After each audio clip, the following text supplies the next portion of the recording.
मेरा नाम शीतल है। एसीपी प्रद्युमन। हाँ, मैं यहाँ। कहिए, क्या मदद कर सकते हैं हम आपकी? मैं एक ब्लाइंड होम में रहती हूँ। काफी सालों से वहां रहती हूँ। अभी तक तो कोई प्रॉब्लम नहीं आई, लेकिन अब अचानक। क्या हुआ? आप? मैं सीनियर इंस्पेक्टर अभिजीत हूँ। बोलिए, क्या प्रॉब्लम है आपको वहां पे? मैं जहाँ रहती हूँ वहां पर डॉर्मेट्री में रात को चोरी चुपके कोई आता है। मतलब? वो सब मैं नहीं जानती, कौन आता है, किस लिए आता है, वो सब मुझे कुछ नहीं पता। आपका कुछ सामान वगैरह चोरी हुआ है? हमारे पास चुराने के लिए है क्या सर? लेकिन फिर भी लगता है कि कोई कुछ ढूंढ रहा है, किसी चीज की तलाश कर रहा है। पर आप तो कह रही थी कि वहां चुराने लायक कुछ भी नहीं। इसीलिए तो इतना अजीब लगता है सर। कौन आता है, क्या चाहता है, मैं कुछ नहीं जानती। मुझे बहुत डर लगता है। आप पूरे यकीन से कह सकती हैं? इंस्पेक्टर अभिजीत, मैं देख नहीं सकती, लेकिन मैं सुन सकती हूँ। मुझे जरा सा भी आवाज आई तो मुझे पता चल जाता है कि मेरे कमरे में कोई है, मेरे आसपास कोई है। लेकिन मैं कुछ नहीं कर सकती। मैं डर के मारे सोने की एक्टिंग करती हूँ। क्या कमरे में आप अकेली रहती हैं या? एक लड़की और रहती है सर। और उसे कुछ पता नहीं चलता? वो तो घोड़े बेच के सो जाती है सर।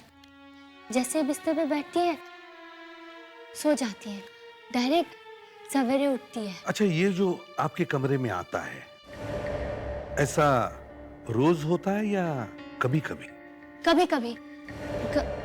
कभी एक दिन छोड़कर, कभी 2 दिन के बाद। ठीक है, आप घबराइए मत, हम देख लेंगे। Thank you sir. प्रेडिक्स, जरा इन्हें छोड़कर इधर आइए।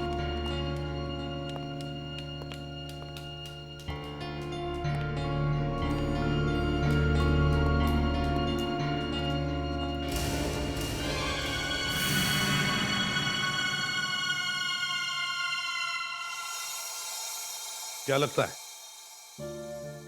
सर, लगता तो है कि सच कह रही है। मगर सर, इस केस में हम क्या कर सकते हैं? हाँ, ना कोई खून हुआ है, ना चोरी या हमला। ये केस हमारे सीआईडी का नहीं है। फिर भी इस लड़की का डर कह रहा है कि कुछ भी हो सकता है। हमारा काम सिर्फ क्राइम का इन्वेस्टिगेशन ही नहीं, बल्कि क्राइम होने से रोकना भी है।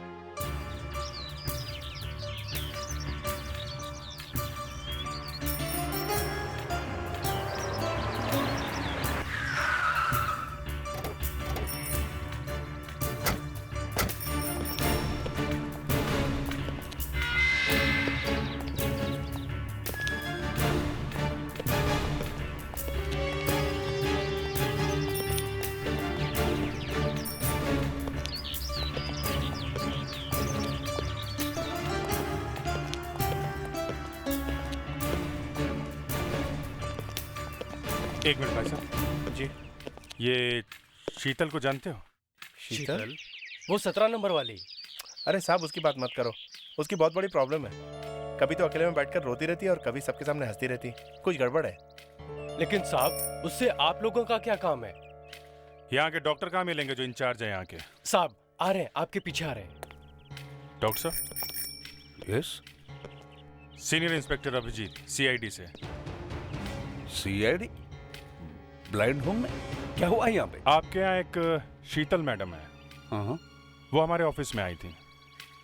उनका कहना है कि कि उनके कमरे में कोई चोरी छुप के आता है, यही ना? जी हाँ। इंस्पेक्टर साहब, there is a saying in English, empty mind is devil's workshop. खाली दिमाग शैतान का घर होता है। अब इनकी इमेजिनेशन को हम कैसे रोक लगाएंगे? जरा सी भी आहट होती है तो उनको लगता है जैसे तूफान आ गया हो। आपको लगता है कि ये सब उनके मन का वहम है? बिल्कुल सही कहा आपने। Don't worry, she is safe over here. Bye bye.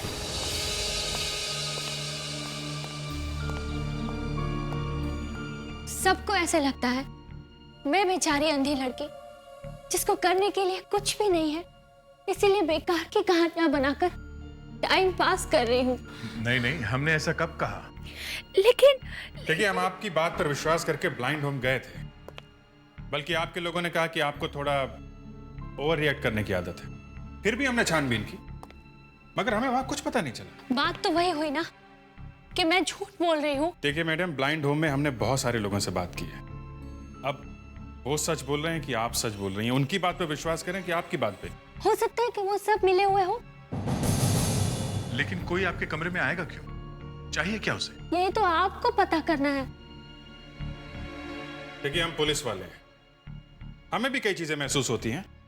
हमें लगता है कि हम बहुत कुछ जानते हैं, मुजरिम को सूंघ लेते हैं, मगर कभी कभी हमसे भी गलती हो जाती है। यही तो फर्क है आप में और मुझ में।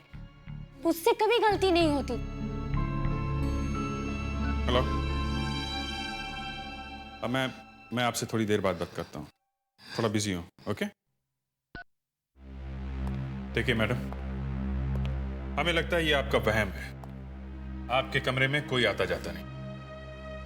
आपको मेरी बातों पर यकीन नहीं है, ठीक है, मैं आपको प्रूव करके बता सकती हूँ। आप बताइए, आपके कानों में ब्लूटूथ है या हैंड्स फ्री?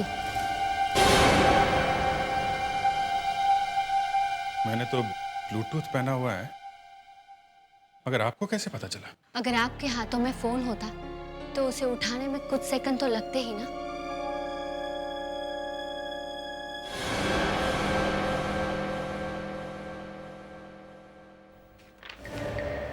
इंस्पेक्टर दया, आप उस फाइल को कितना भी धीरे टेबल पे रखिए, मुझे उसकी आवाज सुनाई देगी।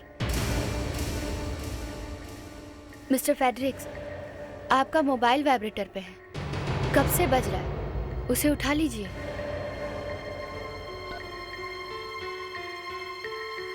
मान गए मैडम, मगर फिर भी मैं 100% कह सकती हूँ कि मेरे रूम में कोई आता है, चाहे आप चारों इस पर यकीन करें या ना करें। होगी ना आपसे गलती। यहाँ इस रूम में 4 नहीं, सिर्फ हम 3 लोग हैं। शायद आप भूल गए, दरवाजे पे एसीपी साहब खड़े हैं। वाह, सर, ऊपर वाला जब किसी से एक चीज छीन लेता है तो उसे दूसरी ताकत भी देता है। हमें हल्की सी आहट भी सुनाई देती है जो हमारी आंखें नहीं देख सकती। सॉरी शीतल जी, लेकिन इस बार हम आपका केस सीरियसली लेंगे। आपको दोबारा शिकायत करने का मौका नहीं देंगे। आपके कमरे में जो भी आता है उसे जवाब तो देना ही पड़ेगा कि उसका मकसद क्या है। यह केस तभी सॉल्व हो पाएगा जब कोई ब्लाइंड होम में जाकर रहेगा और वहां की हर बात, हर आदमी पर लगातार नजर रखेगा। हम में से ही किसी को भेस बदल के जाना होगा। मगर सब कुछ बहुत समझदारी से करना पड़ेगा। ब्लाइंड की एक्टिंग करना इतना आसान नहीं है। सर, इस काम के लिए अभिजीत को भेज देते हैं। अभिजीत अच्छी एक्टिंग कर लेता है। आए? नहीं दया, मैं खुद जाऊंगा। सर आप? हाँ अभिजीत, क्योंकि मैं अच्छी तरह से जानता हूं कि जब आंखों की रोशनी चली जाती है तो कैसा महसूस होता है। एक बार अपनी आंखें खो चुका हूं मैं। इसका मतलब मैं अंधा हो गया हूं? मैं देख नहीं सकूंगा।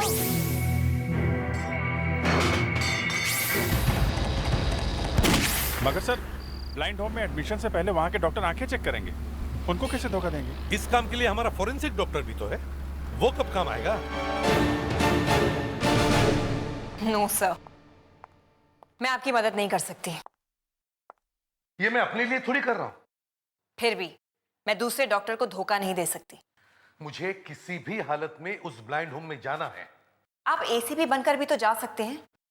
एसीपी जैसे बनकर जाने में कोई फायदा नहीं है, क्योंकि वहां पर क्या चल रहा है कुछ पता नहीं चलेगा। इसलिए कह रहा हूं, मुझे वहां एक ब्लाइंड आदमी बनकर ही जाना है। आपको ब्लाइंड बनने की एक्टिंग करनी आती है? यही तो प्रॉब्लम है। मुझे एक्टिंग करने नहीं आती, इसीलिए कह रहा हूं मेरी आंखों में डालने के लिए कुछ दो जिससे मैं एक ब्लाइंड लग सकूं। ठीक है,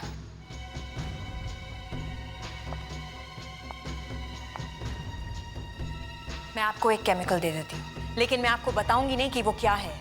मत बताओ, मगर दे दो।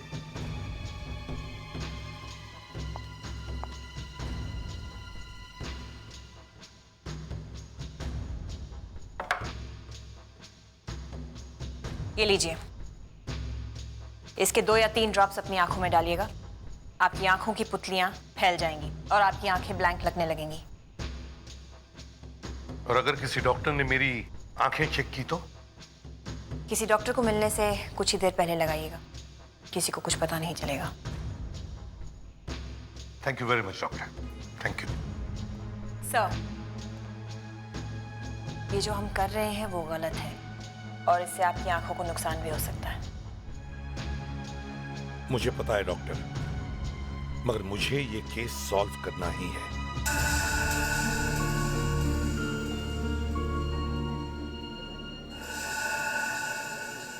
तो आपको डॉक्टर अग्रवाल ने भेजा है? हाँ, अच्छे इलाज के लिए। आपका नाम क्या? मेरा नाम पांडुरंग फुलसे है। मैं हीरो का कारीगर हूँ, बहुत साल से काम करता हूँ। इन्हें मशीन पर बिठा दो। जी, आइए, जरा संभाल के आइए, इस तरफ से। या बैठिए।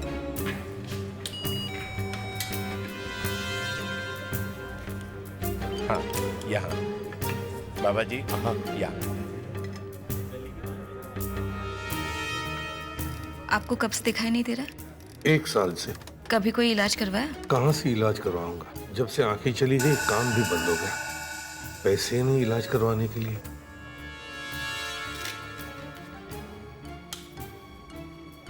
हो गया।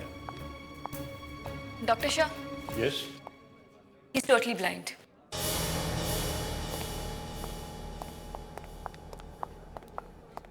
तो आप हमसे क्या उम्मीद लेकर आए?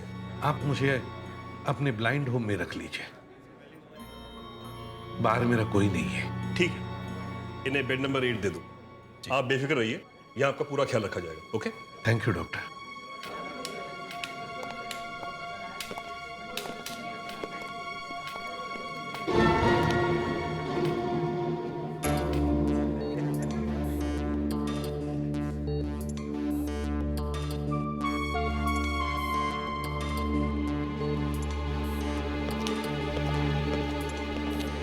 कौन था यार? New patient, totally blind. Totally blind? अगर ये वाकई ब्लाइंड है तो जब मैं अंदर आया तो इसकी आंखें थोड़ी सी सिकुड़ी क्यों, और वो रास्ते से ऐसे हटा जैसे टकराने से बचना चाहता हूं। भाई मुझे कहाँ रखोगे? मेरा कमरा कहाँ है? वहां आगे है। और यहाँ लेडीज का कमरा कहाँ है? पीछे की तरफ है। पीछे की तरफ? मतलब आमने सामने? क्या बात है, इरादा क्या है आपका? अरे कुछ नहीं भाई, बस कहीं गलती से उनके कमरे में न घुस जाऊं इसलिए पूछा। फिक्र मत करो, हमारे रहते कोई किसी के कमरे में नहीं घुस सकता। अच्छा, वो तो है ही। अब आई है तो पता चल ही जाएगा।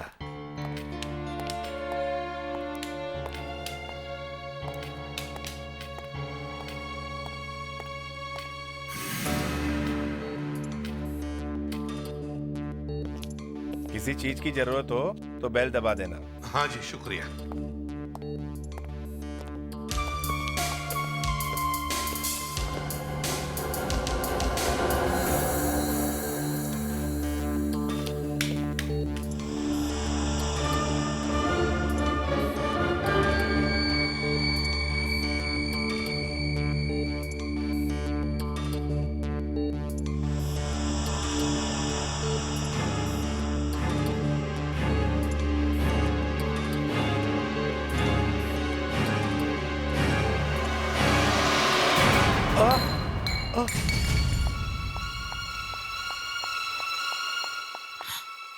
ये क्या किया आपने? I'm sorry, मुझसे गलती हो गई।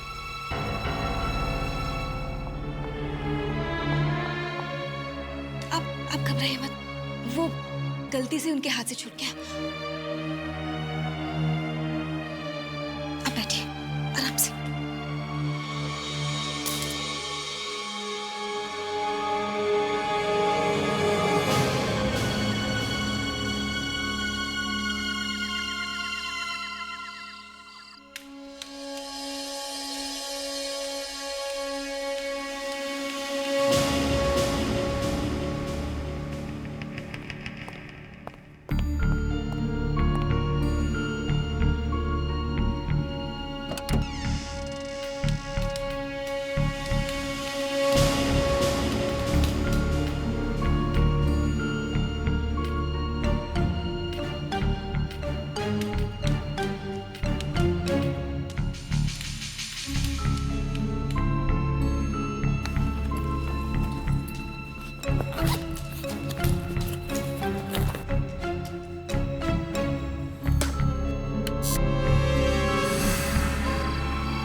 देखो, मैंने शीतल को एक साइलेंट बजर दे दिया है। अगर उसके कमरे में कोई आया तो वो बजर बजा देगी। Okay sir. सर वहाँ पे कोई प्रॉब्लम? प्रॉब्लम है डॉक्टर मूर्ति। मुझे उस पर शक है और उसे मुझ पर। सर क्या ये वही है जो शीतल के कमरे में जाता है? हाँ, हो सकता है। उसे मेरी कहानी बनावट लगी है। मैं कोई एक्टर तो नहीं हूं, लेकिन इस वक्त डॉक्टर मूर्ति मेरा दुश्मन है। हेलो, मैं तुम्हें बाद में फोन करता हूँ। कोई आ रहा है। आज दूसरी रात है। शायद आज रात को कुछ न कुछ जरूर होगा।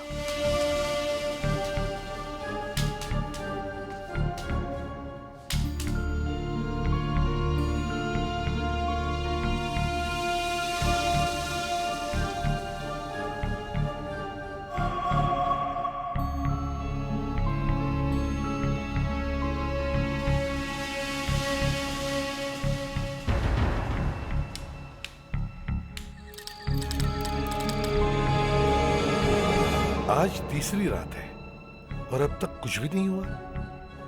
कि शीतल जो कह रही है वो उसका वहम तो नहीं?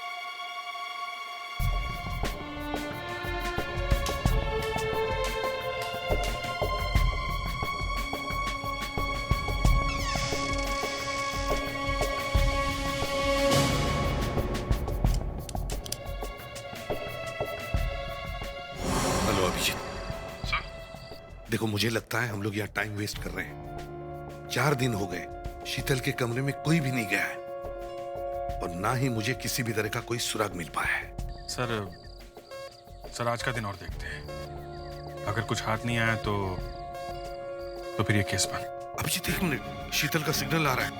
मैं जाके देखता हूँ। तुम लोग भी अलर्ट रहना। ओके?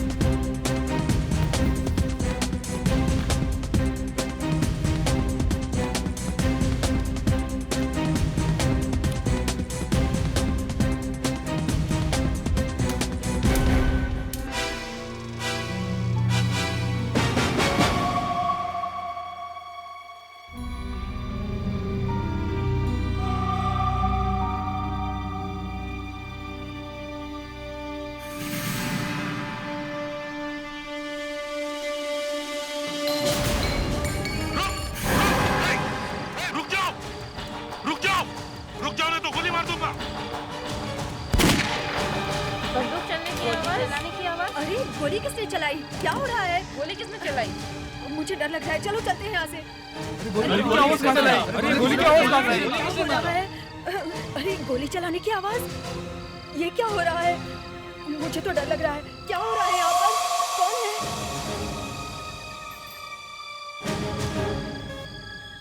वहाँ कोई था। मैंने खुद उसका पीछा किया है। शीतल गलत नहीं कह रही है। मामला बहुत ही सीरियस है। सर पता चला कौन है वो? मैं उसे ठीक से देख नहीं पाया, मगर मुझे लगता है वो डॉक्टर मूर्ति ही था। अब मैं इस केस की जड़ तक पहुंचूंगा। इस डॉक्टर मूर्ति को नहीं छोड़ूंगा। मुजरिम चाहे जो भी हो, उसका अंत जेल में ही होना चाहिए। Yes sir.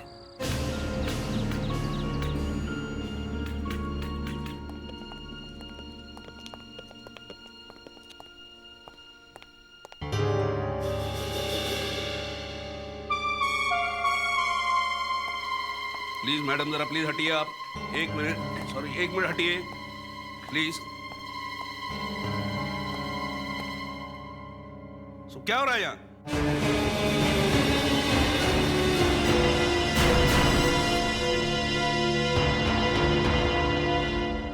मुझे पहले से ही पता था कि तुम ब्लाइंड नहीं हो। आप ठीक कह रहे हो डॉक्टर मूर्ति, मैं ब्लाइंड नहीं हूं और ना ही कोई मेरी आंखों में धूल झोंक सकता है। क्या मतलब? मतलब ये कि आपके ब्लाइंड होम में कुछ गड़बड़ हो रही है और मैं ये पता लगाने आया हूं कि इस गड़बड़ के पीछे कौन है। वैसे आप यहाँ पे किसके कहने पे आए हैं?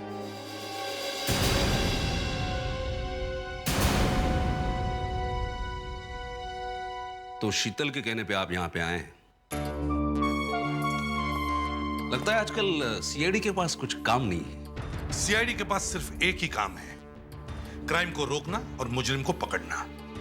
फिर वो मुजरिम चाहे जो भी हो, एक आम आदमी या आप जैसा डॉक्टर। समझे doctor Murthy? All the best. Thank you doctor Murthy.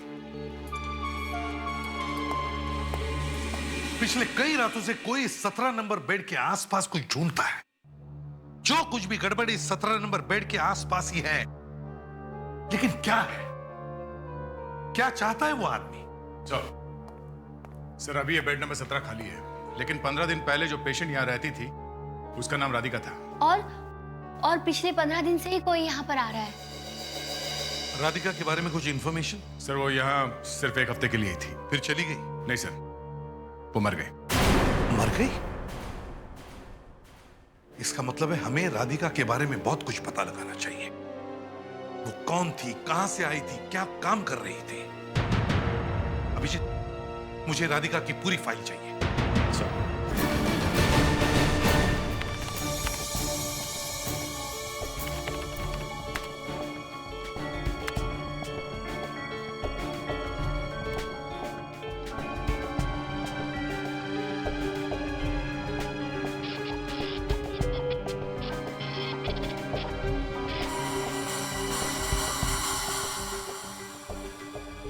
Sir Radhika एक ज्वेलरी शॉप में काम करती थी, सूरजमल डायमंड्स। 2 महीने पहले इसी कंपनी में 2 करोड़ के हीरों की चोरी हुई। किसी ने वहां के सेफ पे कुछ एसिड डालकर मजबूत मेटल से बने ताले भी गला दिए और हीरे लेके फरार हो गया। अगले दिन एक आदमी पकड़ा गया जो हीरे लेके भागने की कोशिश कर रहा था। उस पर गोली चली और वो मर गया, लेकिन वो हीरे कभी नहीं मिले। उस वक्त राधिका कहाँ थी?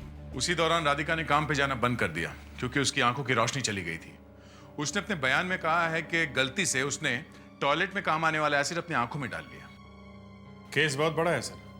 वो 2 करोड़ के हीरे आज तक नहीं मिल पाए। मुझे लगता है राधिका उन हीरों की चोरी करने वालों के साथ मिली हुई है और उसकी आंखों में जो तेजाब गया है वो वही है जिससे तिजोरी खोली गई और शायद उसी तेजाब की वजह से उसकी आंखें भी चली गई। हाँ सर, अगर ये केमिकल जरा सा भी आंख में गया तो आंख तो गई समझो। मतलब आदमी ब्लाइंड हो सकता है? ब्लाइंड तो होगा ही होगा, आंख में छेद हो जाएगा। ये देखिए, आप लोग जरा सा पीछे हो जाइए प्लीज। ये देखिए सर, ये लोहे का स्लैब है, इस पर इस केमिकल की ड्रॉप डालकर देखते हैं।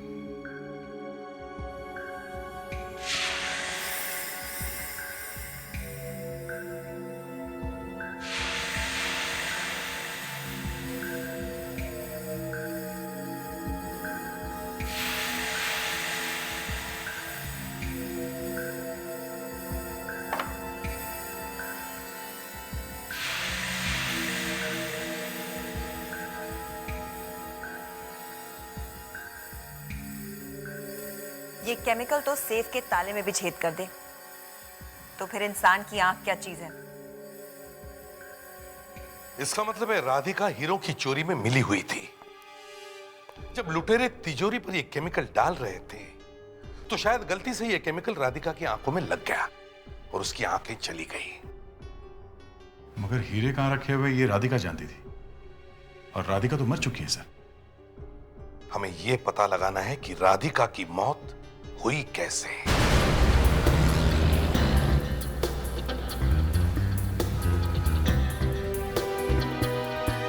सर, मुझे इस बात पे हैरानी है कि राधिका आत्महत्या करने के लिए ब्लाइंड होम की फार्मेसी तक पहुंची कैसे, और उसे ये कैसे पता चला कि जो शीशी उसने उठाई है, जो वो पीने जा रही है, उसमें जहर ही है। सर, आप जो कह रहे हैं वो सच भी हो सकता है। क्या मतलब? मतलब राधिका का मन जिंदगी से भर चुका था।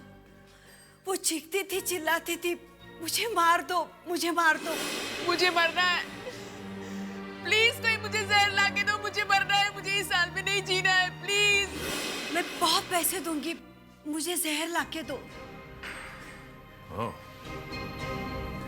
इसका मतलब किसी ने पैसों के लालच में आकर उसे जहर दे दिया। जहां से उसने वो जहर की शीशी उठाई है उस अलमारी में तो हमेशा ताला लगा रहता है, तो फिर राधिका जहर तक पहुंची कैसे? सर, जरूर किसी ने उसकी मदद की है। मतलब राधिका ने आत्महत्या नहीं की है, उसका खून हुआ है। सर, मान ले ऐसा हुआ भी है तो कौन हो सकता है वो? ये तो ब्लाइंड होम में ही पता चलेगा।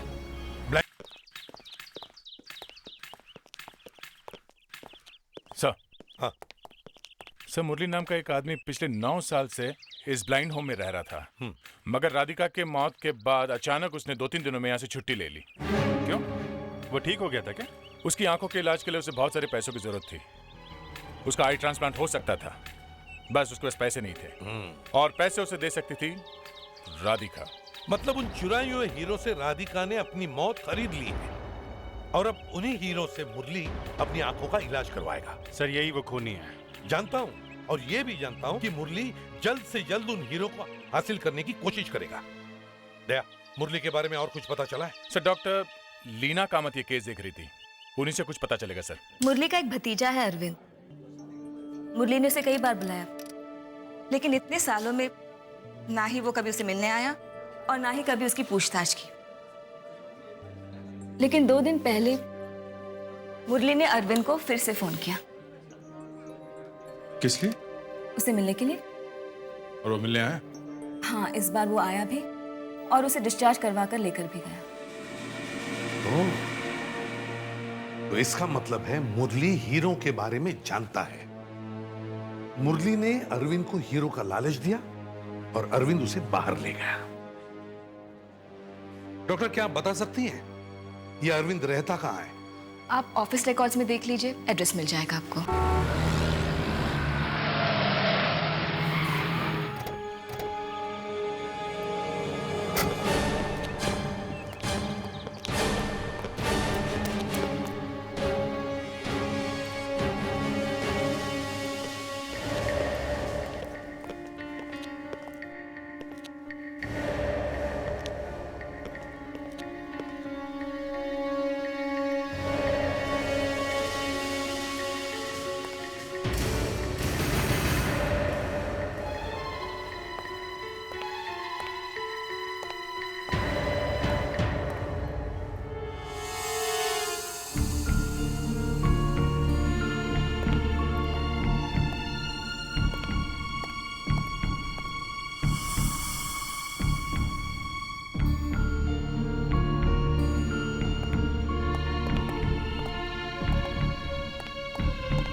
Dead.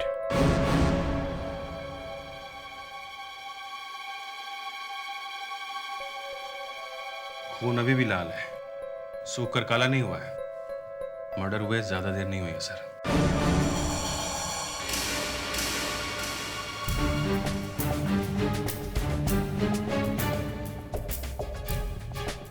सर, ये देखिए सर, लगता है मरने से पहले इन दोनों में से किसी ने फोन किया होगा। देखो लास्ट नंबर कौन सा डायल किया है।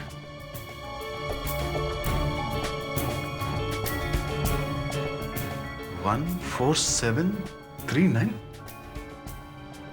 पर ऐसा तो कोई नंबर होता ही नहीं है कहीं पे भी। हाँ, और अगर ऐसा नंबर है नहीं तो फिर इसने डायल क्यों किया? सर, ये कई कंपनियों के ट्रैवल ब्रोशर्स मिले हैं। लगता है कहीं भागने की तैयारी में थे। सर, इनकी बॉडी पे बहुत सारे निशान हैं। शायद इन्हें टॉर्चर किया गया है।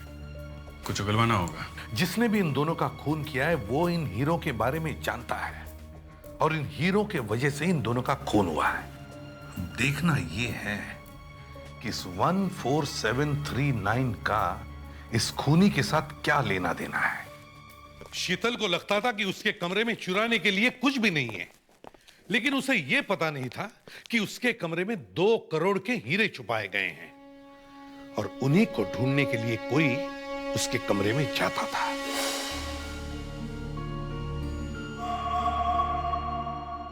मगर उस शख्स को यह पता नहीं था कि वो हीरे पहले से ही गायब हैं। मुरली उन हीरो को लेकर कब का निकल चुका था।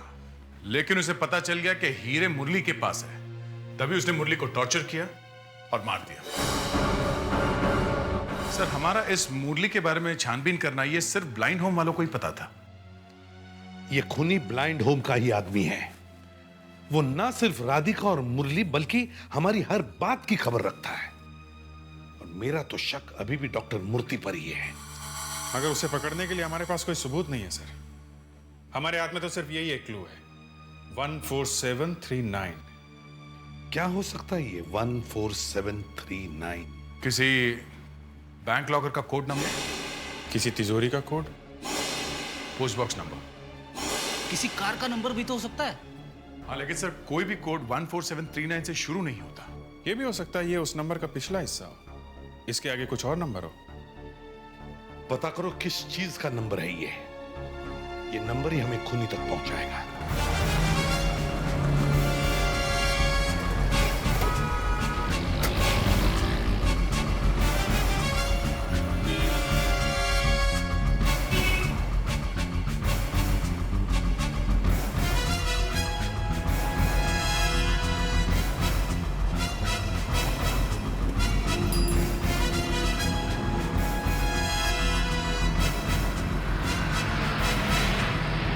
सर, 200 से ज्यादा बैंक डिपॉजिट और 4000 से ज्यादा कारों के नंबरों में ये कॉम्बिनेशन है सर। सर, करीब 15,000 नंबरों में ये कॉम्बिनेशन मिले हैं।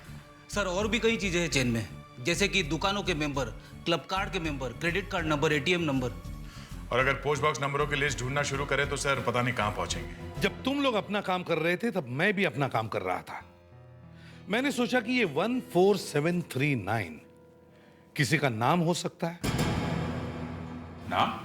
हाँ, जैसे 725 का राज होता है, ये देखो 7 का R, 2 का A और 5 का J। वैसे 14739 के बहुत सारे कॉम्बिनेशंस हो सकते हैं। तब भी सर मोबाइल फोन के नंबरों में नंबर 1 पे कोई अल्फाबेट नहीं होता। फिर भी इस नंबर का कुछ तो मतलब है, नहीं तो मरता हुआ आदमी ये नंबर डायल क्यों करता? एग्जैक्टली। हमें फिर से ब्लाइंड होम चलना होगा, वहीं पे पता चलेगा 14739 का राज क्या।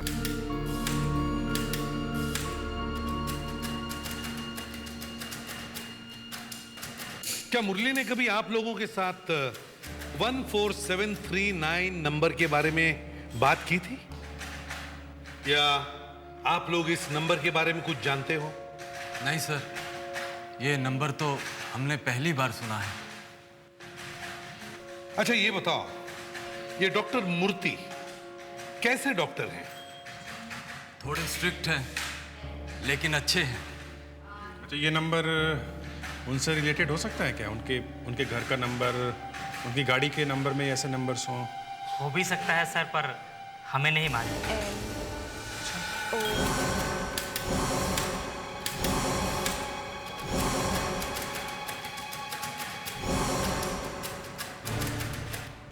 क्या हुआ सर? अभिजीत, इस 14739 नंबर का ब्रेल स्क्रिप्ट के साथ कोई कनेक्शन हो सकता है क्या? क्या मतलब सर? मतलब ये कि कि मुरली देख नहीं सकता था। अगर वो कुछ लिखना चाहता था तो कौन सी स्क्रिप्ट में लिखता? वो तो ब्रेल स्क्रिप्ट में ही लिखता। Yes sir. दे, मुझे एक पेपर और पेन दो।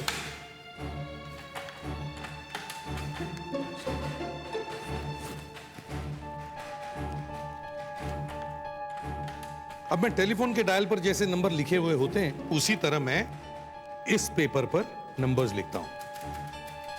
6, 7, 8, 9, 0। अब बताओ वो नंबर क्या है? 147 39। अब इन सर्कल किए हुए नंबर्स को ब्रेल स्क्रिप्ट की तरह डॉट्स देता हूं तो ये ऐसे देखेंगे। 3 वर्टिकल लगातार डॉट्स, उसके बाजू में 2 वर्टिकल डॉट्स जिनके बीच में स्पेस है। अब पता करते हैं इन डॉट्स का क्या मतलब है। STUVWXYZ। मैडम, मुझे आपकी थोड़ी मदद चाहिए। हाँ जी कहिए। विथ परमिशन में आपका हाथ पकड़ सकता हूं? जरूर। जरा ये बताइए, ये जो 3 लगातार वर्टिकल डॉट्स है इनका क्या मतलब है? एल। और ये जो 2 वर्टिकल डॉट्स है जिनके बीच में स्पेस है वो के। एल के। डॉक्टर लीना कामत।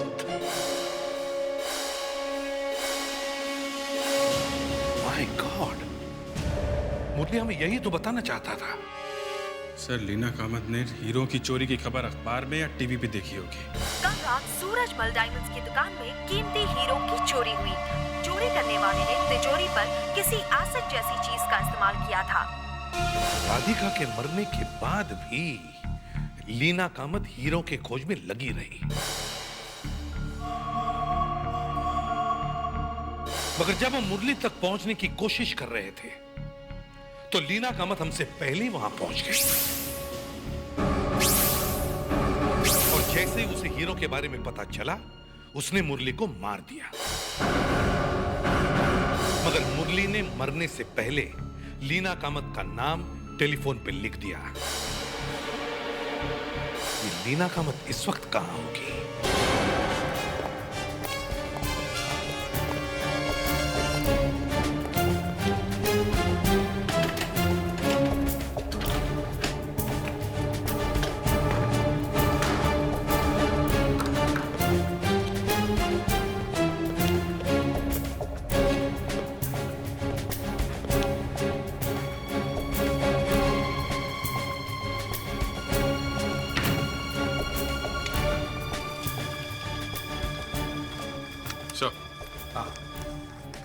सो ये देखिए, ये तो पूरी रिसर्च कर रही थी डायमंड्स की चोरी क्यों।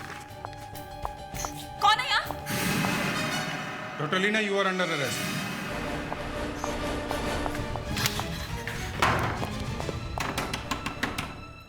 देखो, अंदर छुप के बैठने का कोई फायदा नहीं है, बाहर आओ। दरवाजा तोड़ दो। सर,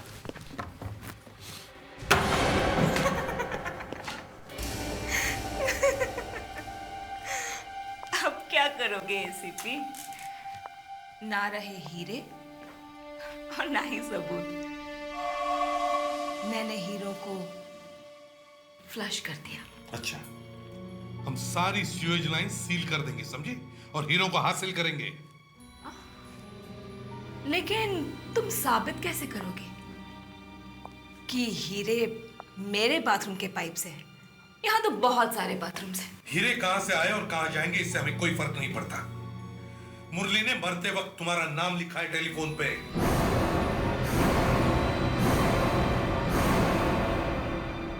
हमारे पास और भी सबूत है डॉक्टर लीना कामत, आपको फांसी के तख्ते तक पहुंचाने के लिए।